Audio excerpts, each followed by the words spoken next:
Welcome back, everybody. If you're new here, welcome. I'm Kimberly Madison, a doctorally prepared nurse practitioner who's fallen in love with dermatology. I come on weekly to do these NP check-ins. Today, we have a long list. We're gonna do a health and wellness check-in.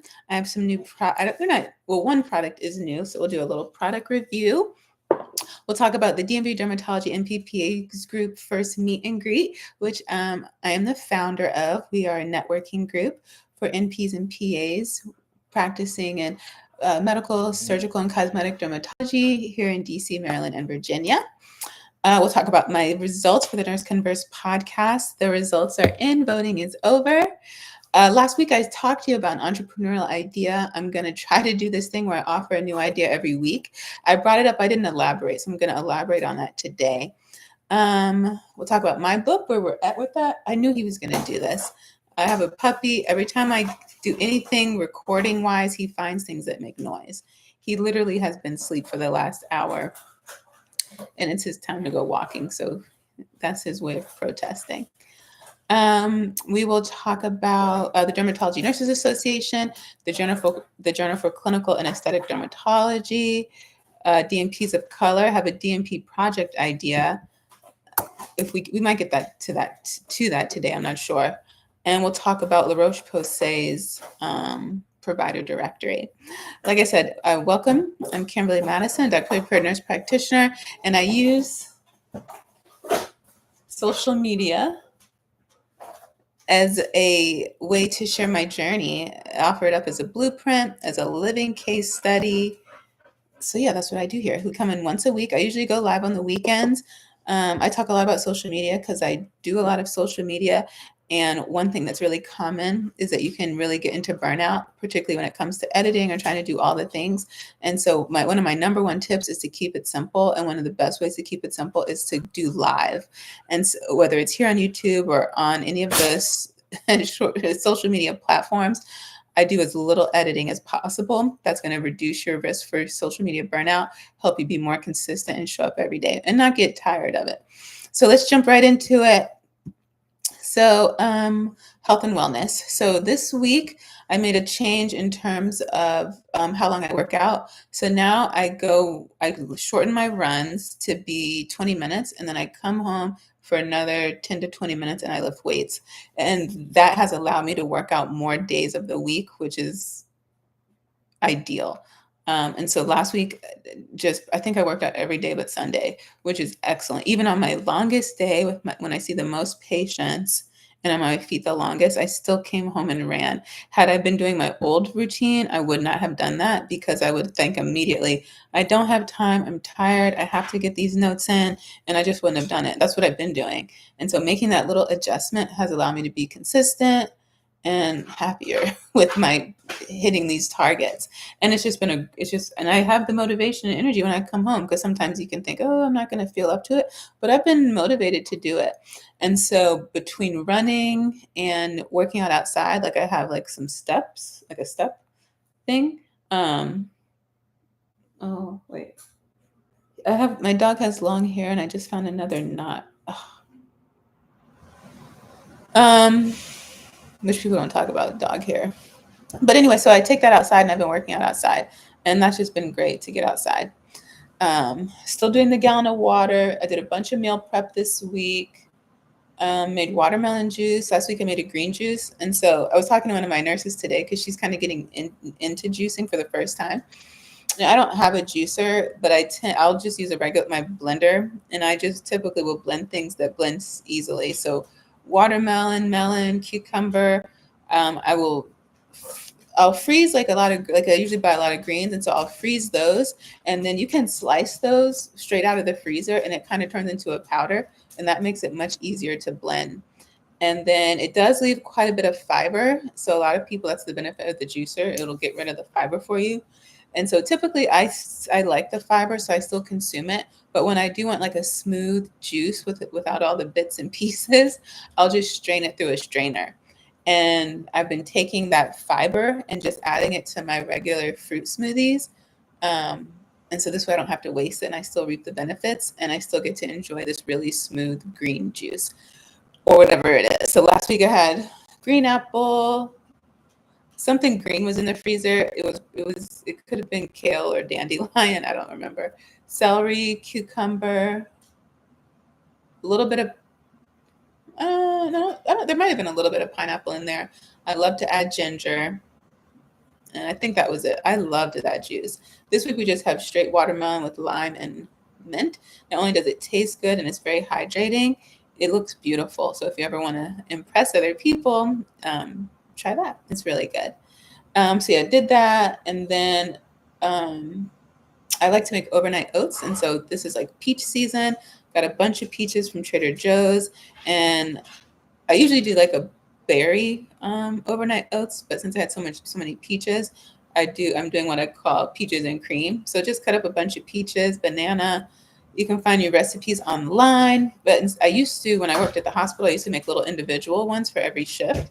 But now I just put it in like kind of like a big casserole dish, and then I can just come home and like eat out of that for the week. And that has been super. Not only has it saved me time and money, it's been much nicer on like, when you get home and you're just hungry and you want to eat something, it's been really helpful with that. And I think those are the health and wellness, those kind of practices. Still doing the gallon of water. That I actually surprised myself how much water I drink.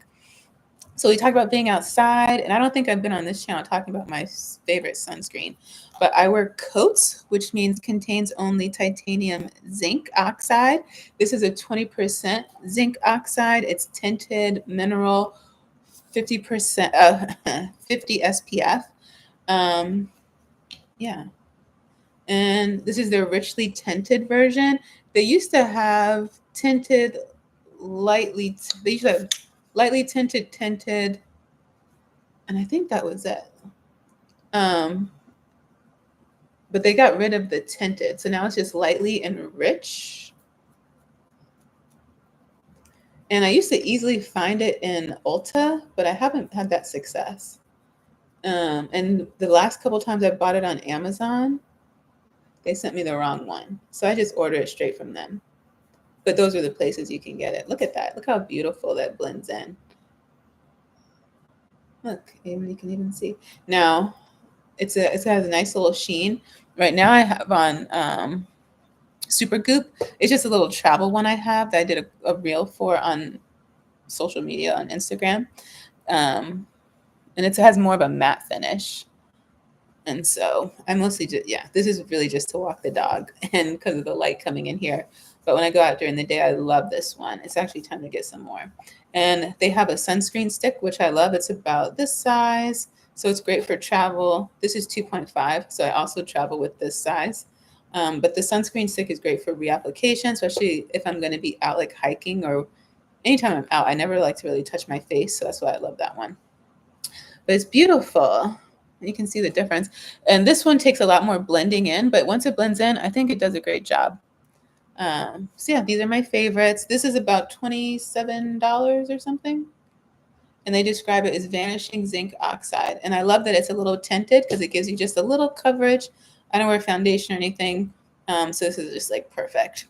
The only thing, everyone talks about putting it on, but they don't talk about taking it off. This stuff takes a long time to get off.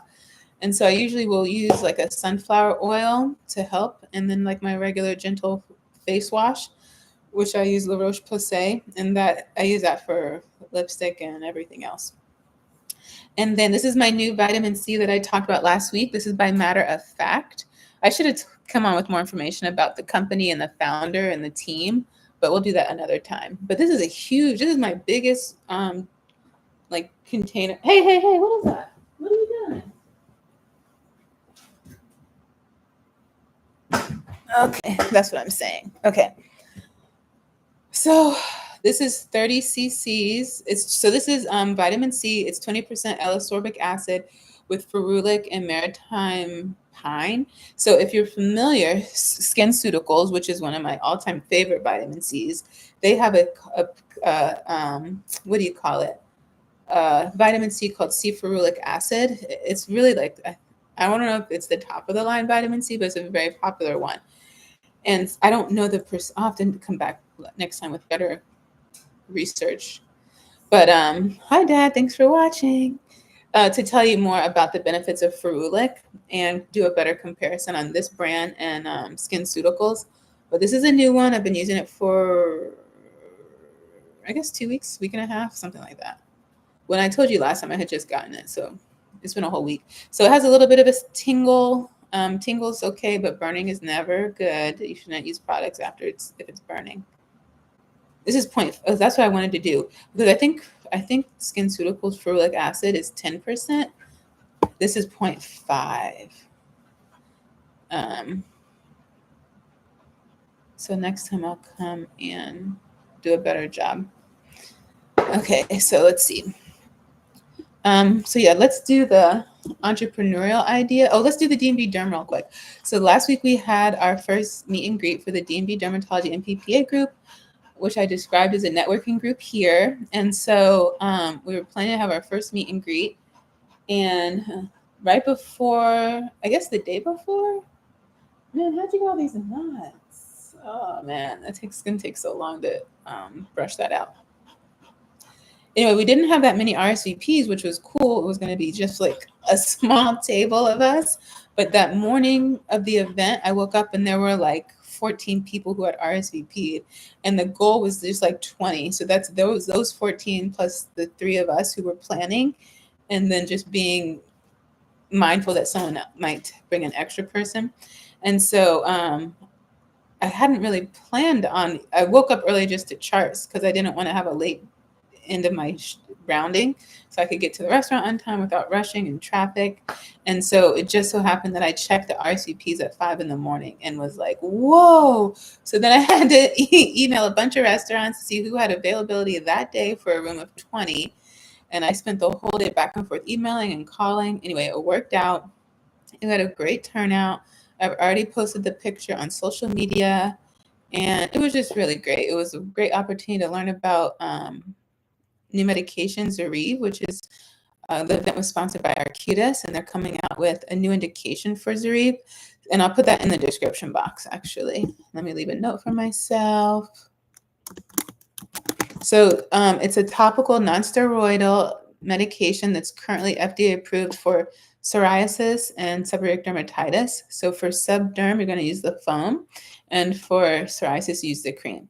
Well, any minute now, I don't even know, it might have already happened. They're supposed to get FDA approval also for atopic dermatitis, which is a game changer. So in addition to these check-ins, every 6 weeks or so, I also do check-ins on my own skin because I have atopic dermatitis. And so all year I've been taking you through my journey of atopic dermatitis and melasma. Right now it's well under control. I'm using a combination. In the fall, I'll be doing laser. So that's another thing I do. So anyway, this medication is exciting. Non-steroidal, once-a-day application, even in sensitive areas like the eyes and skin folds, which typically you can't use steroids in, and certainly not for a long time. And then you can use it for as long as you want, unlike steroids, which you have to be really mindful about. And then it's been getting great insurance coverage, and even if it doesn't all get covered, the out-of-pocket cost is really low. And so it was great to learn about that medication. The staff was amazing. The food was delicious. We had a wonderful view of sunset, and everybody came. They were just so grateful and appreciative. And yeah, it was just really nice to meet people and, share my love of derm, and just to look forward to the next events, which will likely be in September after Labor Day, and then for Friendsgiving. Really excited about that because wherever we go, it's going to be decorated. It's going to be beautiful. And it'll be really fun. And that'll round us out for the year. I don't like to plan things around the holiday because nobody's around. So that was that. If you haven't already, you can find the link in our bio and join. After you answer the questions, we'll verify your medical license and get you into the group. So today is July 1st. Happy July. So the voting, I was running for the nurse.org's Nurse Converse podcast. They had a competition all month long of June to get 10 new hosts for season 2. You had to pitch people that you know to get them to vote for you. Of course, everybody wants to be in the top 10.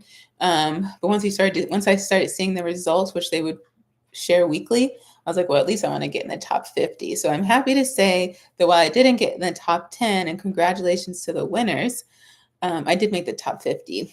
I made the top 50. I met all these people over the last month. I saw people I didn't even know. And I just got to see how many people are willing to be supportive if you just ask and if you just put yourself out there. And so for me, it was a great marketing opportunity. They even put one of my videos on their platform. And like I said, I just met so many people since then. And so it's been great to make those connections. And you just never really know. They can always still reach out and want to work with you. And other people might want to work with you in the future too. So don't be afraid to set goals over the next 30 days and just see what you can accomplish if you work on it every day.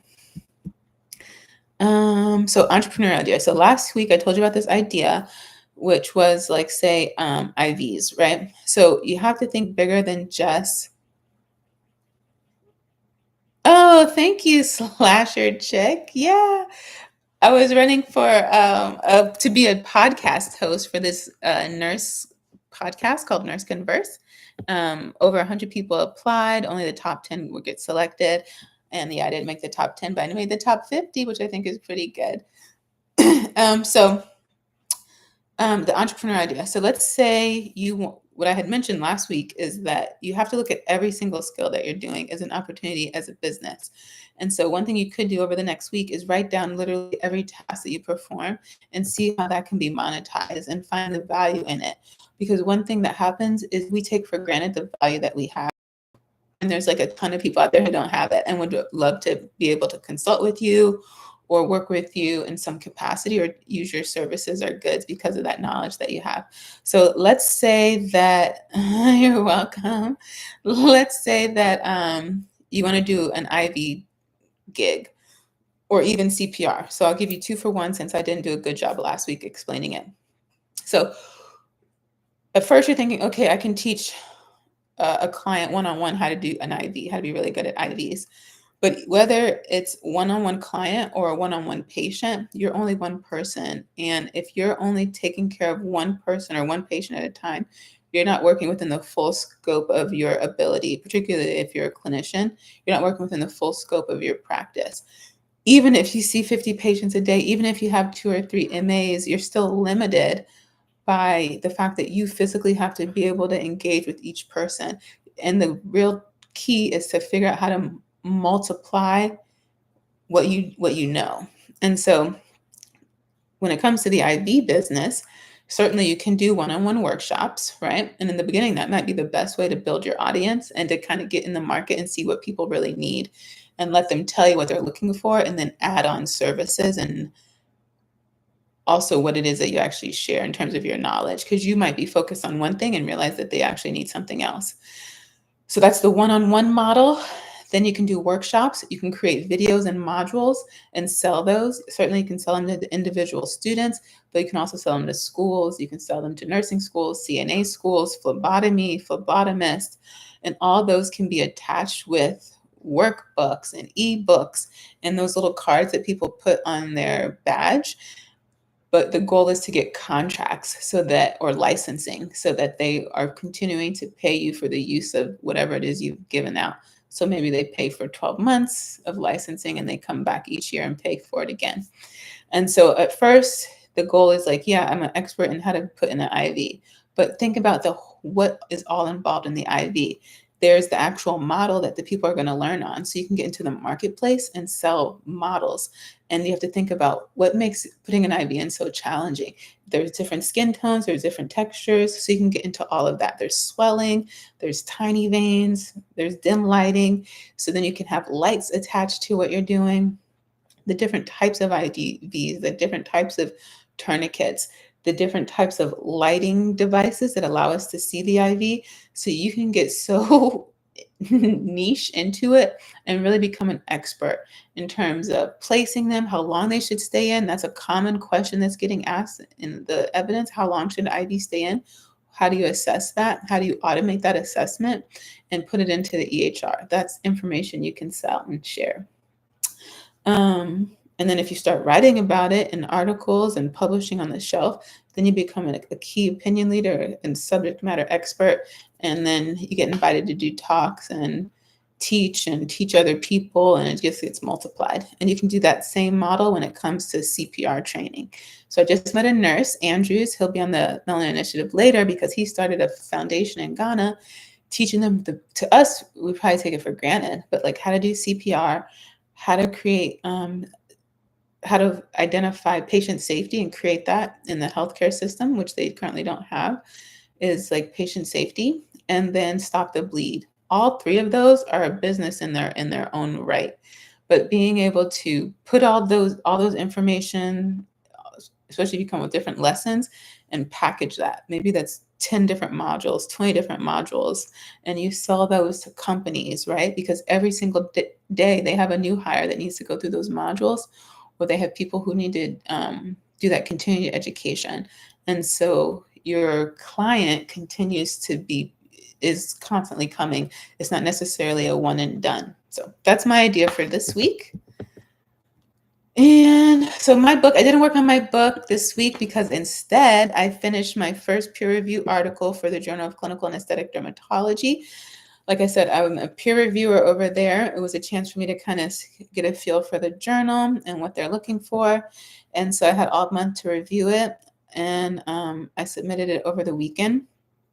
And so you get an instruction module on kind of how the platform works.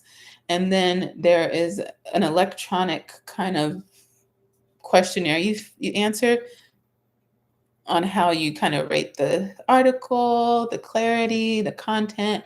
And then there's places for you to put in your own questions.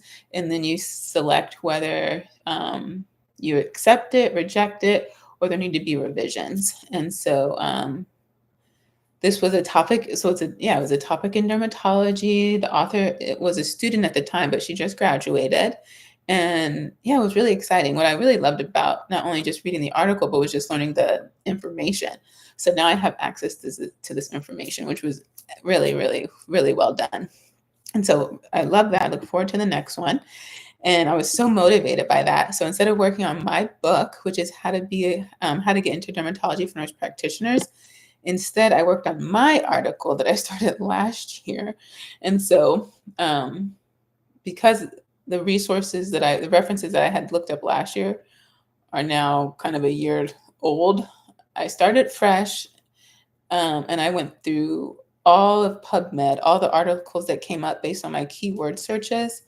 And so that I probably came up with like 32 articles, just looking at the abstracts for title, keywords, and I would in like a skim through it. So I have about 32 that came up through that. And then I have some manual ones that I've picked up over the year. And so I also want to go check a couple other databases, and then I'll go back and thoroughly read through the articles for inclusion and exclusion criteria, then take those articles and go through each of them and start writing my paper, which I want to be a systematic review. So it takes a little bit longer, but I've been taking care of this one patient, and today I realized like they would be a great candidate for a case study. And so I contacted the Journal of Dermatology Nurses Association to just get some other questions answered, because I don't know if I need to get consent from the patient or the organization. And then I'll probably contact my compliance office also, just to make sure everything is above board on that. But I think I can knock that case study out really fast while I'm still working on this other big article. So there's that. So last week I mentioned I purchased the scope and standards of the Dermatology Nurses Association. So I thought it was going to be electronic copy, but it's actually going to be hard copy. So it's going to get mailed. And so I don't have it yet. But when I do, I'll let you know. At first I was going to wait and share this idea later. What should I do? I have this idea for a DMP project that someone contacted me about. So yeah, we'll close out on that because it's a great way to close out. Before we close out, I want to let you know that there's 2 new articles on the Mahogany Dermatology blog. One is about my experience at DC Black Pride, which I previously talked about here, particularly attending the workshop with the L, which talks about the fact that the term lesbian is not being used as widely as it had been before.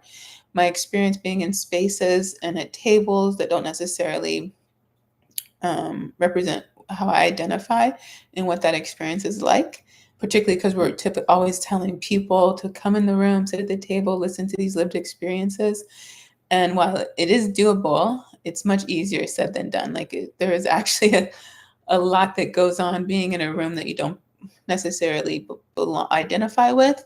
Um, and so I just have a much greater appreciation for what that means when you tell people to come into the space. So that's up on the blog. And then today is part 2 of my entrepreneurial journey. The one that went up today is really a review of the last 2 years since I got my DMP, how I've spent that time and what's next. So yeah, I invite you to check that out. The links are in the bio. And maybe we'll elaborate on that next week, actually. I think that'll be good for next week. So today we'll close out on that DMP project idea, which I did share with a student who hit me up. I've been getting so many people have been hitting me up a lot who are interested in derm. And so it's been so fun to just share what I've learned. And yeah, that's been really fun. So there's a DMP student who has she actually doesn't have her eye on a DMP derm related project, but I gave her a pitch for one. And so a couple weeks ago, DMPs of Color had a webinar called Dimensions in Nursing, which allowed different groups to come forward and share what they have learned and what they do by partnering with barbers to bring awareness about primary care and actually intervention. So they'll connect participants with primary care providers and mental health providers. And what I love about that space is it's a great opportunity to also provide education when it comes to dermatological conditions, specifically alopecia or hair loss, because they're engaging with clients and our patients on a much more frequent basis than we are. And so they're great allies and partners when it comes to early detection and education and awareness. And so if my DMP, and I don't have a PICO question just yet, but the population would be barbers, stylists, cosmetologists, estheticians. And the intervention would be education about these conditions, and you pick a handful. So the difference between scarring and non-scarring alopecia and how to identify it in, how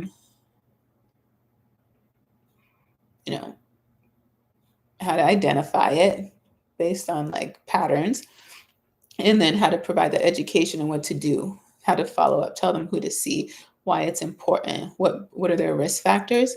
And so typically in a DMP project, everyone's told don't try to save the world, just try to graduate. And so one thing you always have to consider is that it needs to be bigger than one-on-one patient care. So population health systems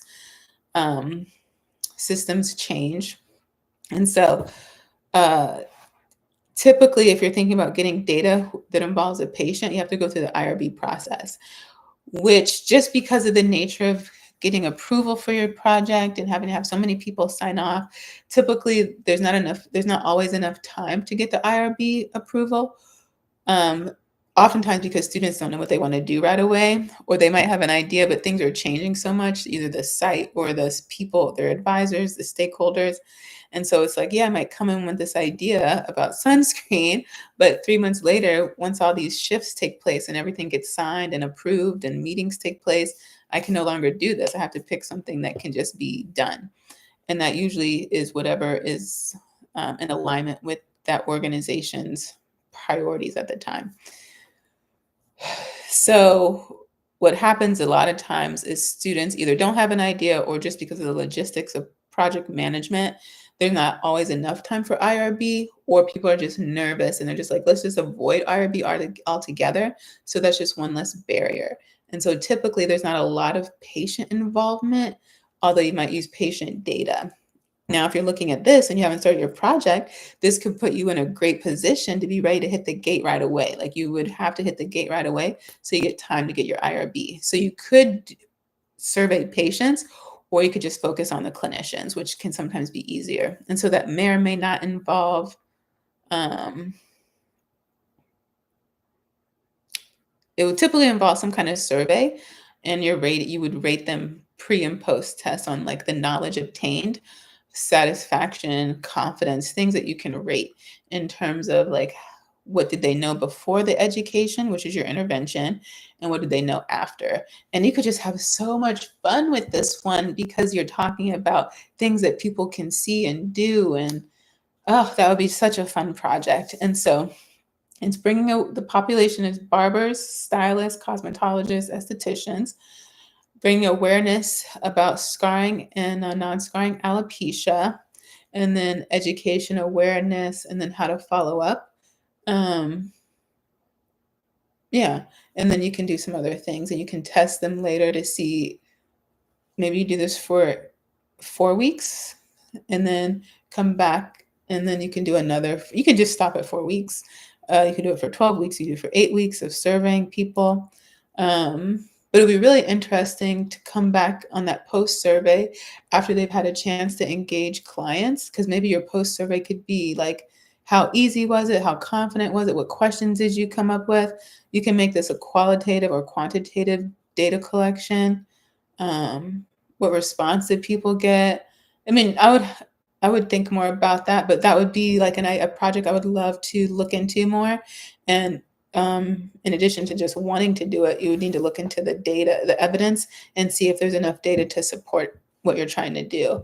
Now, I've seen a number of DMP students or doctoral students present projects where their setting was the barbershop. So that's been an increasing venue for popularity for research. And even like the Dimensions in Nursing DMP's a Color event, they're not really doing research anymore. They're just out in the community intervening. So there's lots happening, and I would definitely partner with them because they already are established. They already have built rapport. And so that's one less thing you have to do. And you would have really good buy-in. And because they're kind of committed outside of their clinical practice, you would have less of a concern about them leaving the organization, which can happen when you're doing your project. It happened to me where my advisor left towards the end of the project. And I even had stakeholders leave in the middle of the project because my project took place during COVID. And so that's why I think that partnering with them would be really great, because you wouldn't have to worry about people, your stakeholders, leaving during your project. And then I think it would be a little bit easier to be able to present and disseminate your research to that population a little bit easier than it is in some of these other settings. So it just seems like a really fun project. So if you're watching this or you read the article that comes out in a couple weeks on it, and you want an advisor, I would love to be your advisor on that. But if you don't want an advisor, you don't need, or you don't want me, but you do still carry it out, I would love to just know how it turns out for you. I just think it would be really exciting. And so in addition to hair loss, you could also just do like education and skin of color, especially if you have a little derm background, because when I went to the Newecki Beauty Wellness and Beauty event, that's what they said, is that they're not learning that in their those of them that are in school to be an esthetician, they're not learning that. And so that's another area. If you don't want to do all of those venues, you could just focus in on estheticians and just pick whatever topic you want. It could be skin cancer screening, alopecia, psychodermatoses, acne, psoriasis, or just even assessing, being able to identify inflammation, particularly in various skin tones where you're not always going to have that erythema or redness. That's a huge topic in the area of education that still has a huge gap. So I think that's everything. So I'm going to put in the link in the description box. Last week, La Roche-Posay had like this online event celebrating Pride, and they now have some education that you can do. I think there might be a deadline on how long you can do that education, but you can also join their, it's called the La Roche-Posay and Outcare. Outcare is a platform that they partnered with, LGBTQ plus affirming provider directory. So if you have your own practice or you work for someone else, but you just want to be, let the community know that you're a safe space, you can join that directory. And I'll put it in the description box. So Thank you so much for watching. Like I said, you can find the link to the blog in the bio, the link to the virtual preceptor shop, which is a source of digital content. If you like anything that I said here, this is kind of like my opportunity to offer mentorship. So I have some students that I mentor, and I love it, right? And not everyone has access to a mentor, knows how to find one, or has time to have that relationship, whatever the reason might be. This is a way for me to kind of be your virtual mentor, your virtual preceptor. And yeah, if you like anything that I've said today and you want more of that, you can check out the virtual preceptor shop, which is where I'm building a collection of digital resources to support you in and outside of clinical practice. So thank you so much for watching. I hope you have a safe 4th of July. I've been on this this routine of only coming on Monday and not over the weekend. So I don't know if I'll continue that, but I really like when I get in the groove on the weekend of writing. So we'll see. I'll either be back here next weekend or on Monday. Either way, if you subscribe, then you'll be notified when I go live. I'm trying to do better and make an announcement beforehand or be consistent. So I'm still working on that. Thank you for your patience and understanding. Share my content with students, aspiring students, particularly those who want to be in derm. That's what I'm here for, to bring more access to education for practicing and aspiring dermatology nurses and nurse practitioners. So that's my passion, and I want to share it with you. Thank you so much for watching. I'll see you next time.